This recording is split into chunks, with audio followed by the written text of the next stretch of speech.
Bonjour. Du coup, est-ce que vous pourriez vous présenter juste pour la vidéo Ouais. rapidement? Ok, donc moi je suis Valérie, je suis la fondatrice de l'association Les Roses Poudrées. J'ai 48 ans, voilà, je suis mariée, j'ai 2 enfants. D'accord. Claire Frado, je suis membre du bureau des Roses Poudrées depuis une grosse année. Et j'ai 48 ans aussi. Oui, on a le même âge. Et je ne suis pas mariée et je n'ai pas d'enfant. Faut mettre quelques différences. Voilà, c'est ça. Alors c'est possible, je vais juste essayer de ne pas être trop bavarde parce que je suis souvent très bavarde.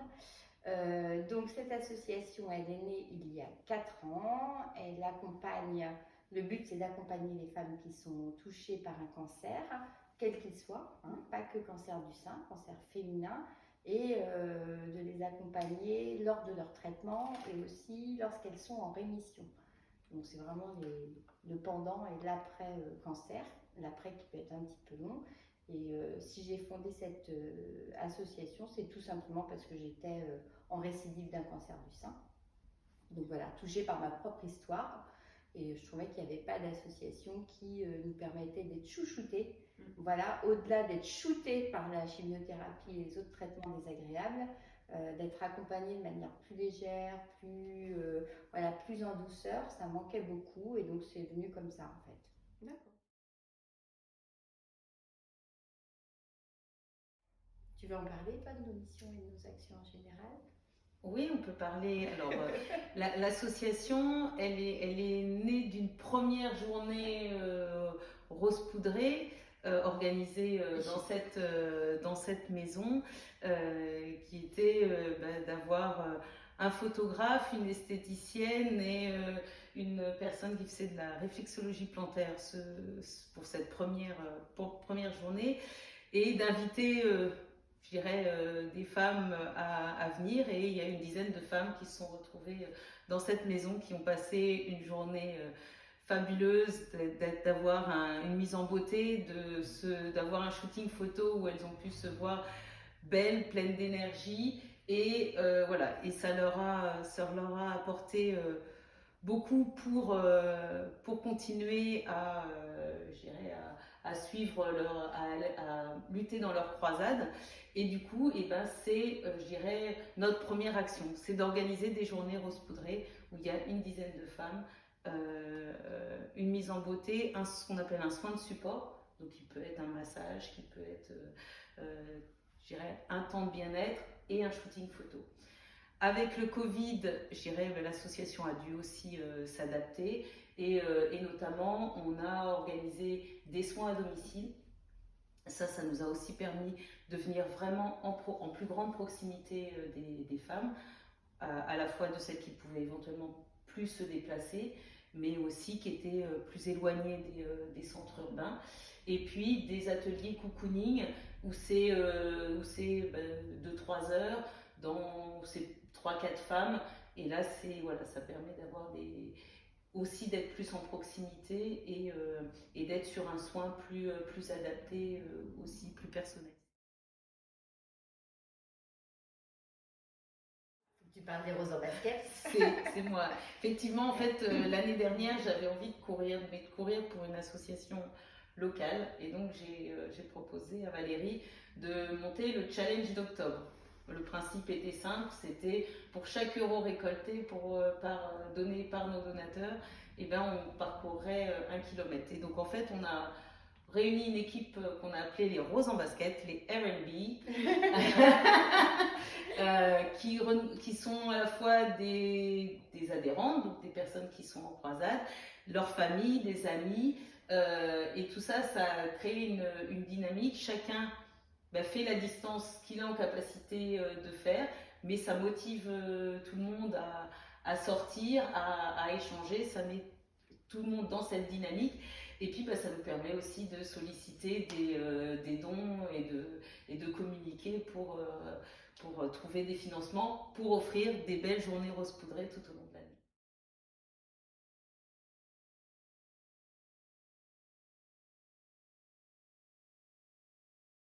La trouver ailleurs. Elle est à la base, lorsqu'on l'a fondée, Je l'ai fondé avec une amie qui, elle, était en Touraine. Donc, en fait, on a très facilement, enfin, très rapidement développé le 45 et le 37 en département. Et puis, comme on se veut mobile et justement aller au contact des femmes, d'aller vraiment en proximité, leur faire le moins de kilomètres possible, voilà. On a commencé un petit peu à bouger, donc autour du 37, pas loin du 37, il y a le 49.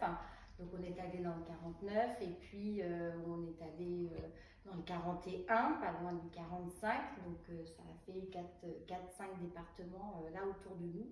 Et puis depuis 1 an et demi, je dirais, on a des femmes qui se rapprochent de nous pour développer en fait le concept des roses poudrées dans leur département, puisqu'en fait la problématique qu'on a nous de villes de taille moyenne, voilà, c'est un peu la même dans d'autres départements. Hein.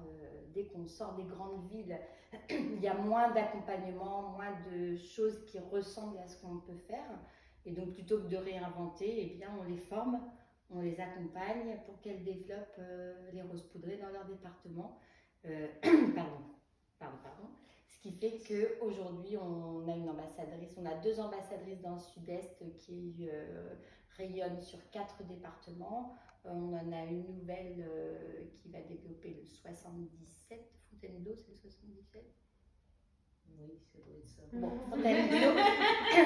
Fontainebleau et très prochainement le sud-ouest, une partie du sud-ouest. Donc aujourd'hui, on est sur 9-10 départements. C'est pas mal, ça c'est là. Aujourd'hui, on a 140 à peu près, peut-être 138 ou 142, mais 140 adhérentes roses poudrées. Donc des femmes qui ont de toute façon bénéficié d'une de nos actions, au moins d'une. C'est-à-dire soit une journée rose poudrée, soit un atelier cocooning, soit un soin socio-esthétique à domicile, soit des petits cadeaux qui leur sont envoyés 2-3 fois par an, qui sont des cadeaux aussi toujours autour de la féminité, prendre soin de soi, des choses, voilà, pour leur dire qu'on pense à elles. C'est notre manière à nous, et ça l'a été dans le cadre du Covid, de pouvoir être en proximité en leur envoyant des soins cosmétiques adaptés, un foulard, enfin des petites choses, voilà, vraiment des cadeaux de filles, quoi, comme si on envoyait un cadeau à sa copine pour son anniversaire. C'est un peu ça l'idée. Donc elles en ont toutes bénéficié. 140, c'est le nombre d'adhérentes qu'on a cette année. Si on compte le nombre d'adhérentes, enfin le nombre de roses poudrées qui ont bénéficié depuis le début, on peut au moins doubler ce chiffre-là, je dirais. D'accord. Au moins. Ça fait quand même. Ça commence à faire. Ouais.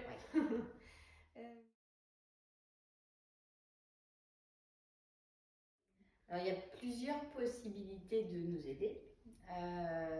La première, la plus simple, j'ai envie de dire, c'est d'être adhérent bienfaiteur. Donc, adhérent bienfaiteur, c'est une adhésion annuelle qui est de 20 €. Et en fait, vos 20 €, ils vont dans le pot qui nous permet de fonctionner, dans le pot financier qui nous permet de fonctionner. Donc, ça, c'est un premier geste, j'ai envie de dire, individuel, personnel, etc.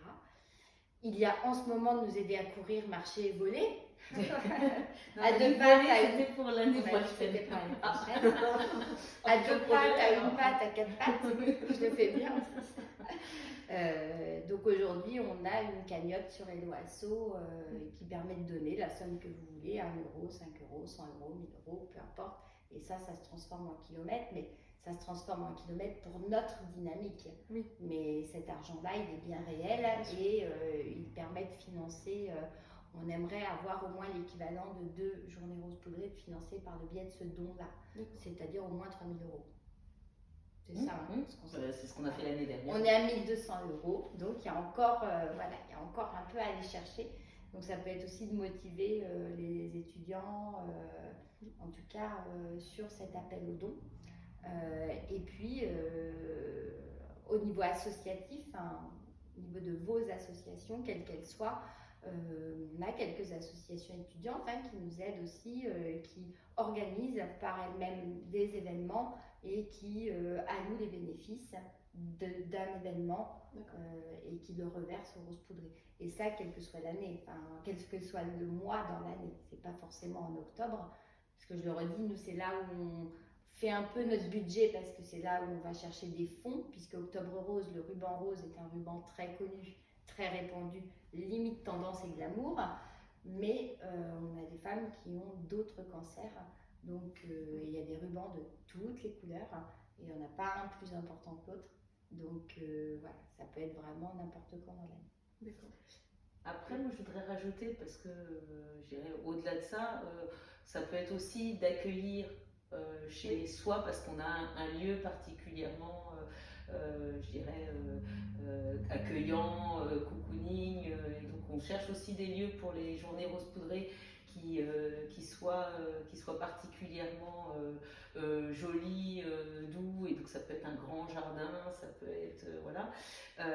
Ça peut être aussi des personnes qui sont soit en formation, soit qui ont des compétences dans tout ce qui est soins de support. Et ça peut, voilà, pour participer à ces journées-là. Il y a aussi dans les journées voilà, du bénévolat, aussi par exemple, il y a le repas du midi, donc ça peut être aussi à travers ça. Donc voilà, donc il y a, je dirais, tous ces moyens-là de participer activement aux journées rose poudrées. Oui. Alors, des partenaires, alors on les appelle les partenaires, ça peut être des petites fées aussi, plus. On n'a aucun contrat de partenariat au sens légal, j'ai envie de dire, du terme. Donc, il n'y a pas de contrat avec quelque chose de donnant-donnant. Nous n'avons que des bienfaiteurs, c'est donnant. Donnant, et puis c'est tout, quoi. Il n'y a pas de retour qui nous est demandé. Mais effectivement, il y a certaines villes qui nous soutiennent beaucoup, certaines mairies qui nous soutiennent. Il y a des partenaires cosmétiques qui nous soutiennent. Quand on a besoin, pour les journées rose poudrées, par exemple, on offre toujours un petit cadeau. Elles partent toujours avec un petit sac cadeau, avec un soin de support, avec un cadeau, quoi. On adore les cadeaux. Et donc, eh bien, les partenaires cosmétiques nous envoient des produits. Donc, il suffit qu'on les appelle. Oh, on est en manque de produits, ok, je vous envoie ça. Il y a quelque chose de très généreux qui se fait dans ce sens-là. Donc, ils sont identifiés sur notre plaquette parce que c'est ceux qui sont là avec nous depuis le début et tous les ans. Dire, la question ne se pose pas. Voilà, on les sollicite et globalement, ils disent oui. Donc voilà, et on a d'autres partenaires qui nous donnent de leurs compétences, de leur temps et de leurs compétences, notamment Silou de ICO qui fait toute notre communication, tous nos visuels, on a une charte graphique, etc. qui est très bien structurée. Elle a tout fait généreusement, en tout cas au départ. Maintenant, on arrive à la rémunérer un peu. Mais au départ, elle a vraiment tout fait très généreusement et elle continue à en faire une grosse partie. On a un expert comptable qui fait notre comptabilité gratuitement. Voilà, c'est des gens qui ne nous lâchent pas, qui sont là avec nous vraiment depuis le début.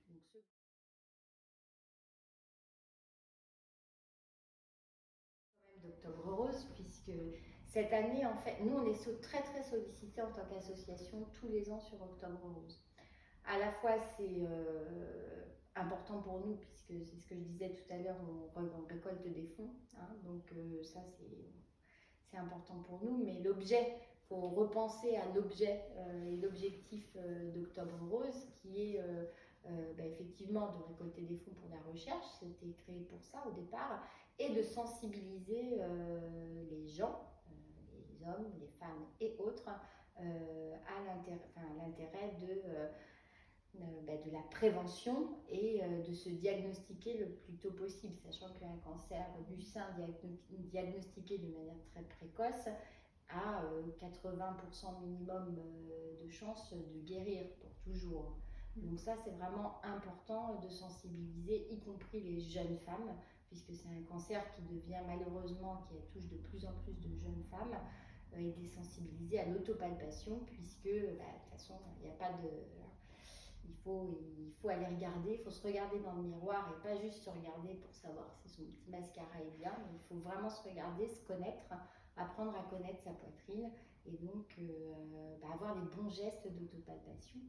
Et donc nous, cette année, on avait vraiment envie d'œuvrer et donc on a créé une affiche de sensibilisation, une affiche pour apprendre l'autopalpation. Voilà. et une affiche un peu plus poétique que médicale. Oui. Rose poudrée, j'ai quoi. eu l'occasion Un petit peu drôle, oui. un peu, voilà. Moi, j'ai bien aimé quand c'était tourné. Et donc on incite beaucoup les entreprises, les étudiants, etc. Les professionnels de santé professionnels à l'afficher. à l'afficher. Et à la...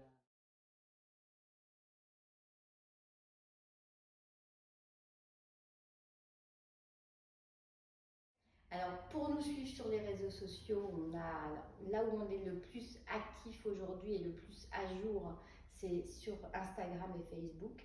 Donc, Instagram, c'est les roses poudrées et Facebook, c'est Journée rose poudrée. Mais je crois que si on tape les roses poudrées, c'est pareil, on tombe dessus. On a un site internet qui est ce qu'il est à ce jour, qui doit être mis à jour, mais qui fonctionne et il y a les liens pour le don, pour l'adhésion.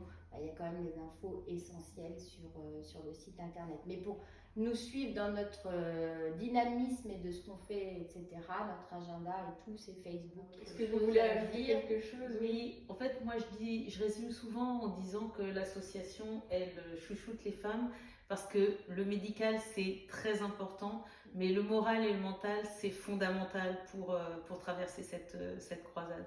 Et les soins de support, c'est aussi toute la sensibilisation qu'on fait sur l'importance de ces soins de support, c'est pour ça qu'on œuvre au quotidien, parce que, encore une fois, le mental, pour arriver à passer cette croisade, c'est fondamental.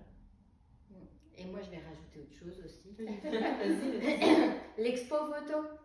On parlait de l'expo photo avant. En fait, étant donné que ces journées rose poudrées génèrent de magnifiques photos, ça fait 3 ans qu'on met en place une expo annuelle de nos top modèles, comme on aime les appeler. Donc voilà, donc au fur et à mesure, c'est plus structuré. Donc maintenant, on a des expositions photos qui ont des thèmes, qui ont vraiment des sujets. C'est aussi pour nous un outil de sensibilisation, puisque les voir en vrai, ces femmes malades avec le sourire, on voit tout en fait sur les photos. On voit à la fois la beauté du moment et on voit aussi la traversée de la croisade. Et donc cette expo photo, aujourd'hui, elle existe en version numérique. Ça veut dire que on la donne à qui la veut, c'est-à-dire qui veut l'exposer. Alors bien sûr avec un respect des clichés, etc. Mais elle est disponible pour qui a envie de l'exposer. Centre de soins, structure scolaire.